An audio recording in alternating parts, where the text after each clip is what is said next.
बलात्काराच्या बातम्यानं पेपरचा रकाना कधीच रिकामा जात नाही। रोज कुठल्या ना कुठल्या मुलीवरती बलात्कार होत राहतो। म्हणून तुम्हाला सांगतो, छत्रपती शिवरायांचा आदर्श घेणं फार गरजेचं आहे।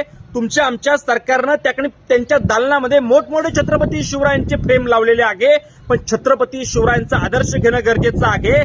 छत्रपती शिवरायांचं हिंदवी स्वराज्य उभाच राहत होतं, त्यावेळी छत्रपती शिवाजी महाराजांनी रांजा गावच्या पाटलाचा चौरंगा केला, कायद्याची भीती निर्माण झाली। नंतर रंगो त्रिमला नावाच्या एका माणसाने एका महिलेवरती बलात्कार केला। जावळीच्या चंद्रराव मोरे यांच्याकडे तो आश्रयाला गेला। छत्रपती शिवरायांना जावळीच्या चंद्रराव मोरेची ती जावळी जिंकून घेतली आणि जिंकून घेतल्यानंतर रंगो त्रिमलाला माझ्यासमोर आणा, रंगो त्रिमलाला माझ्यासमोर आणा म्हटल्यानंतर ही बातमी रंगो त्रिमलाला समजली आणि त्याला त्यावेळी त्या भीतीनं, छत्रपती शिवरायांच्या कायद्याच्या भीतीनं त्याचा हृदयविकाराच्या झटक्यानं त्याकडे मृत्यू झाला।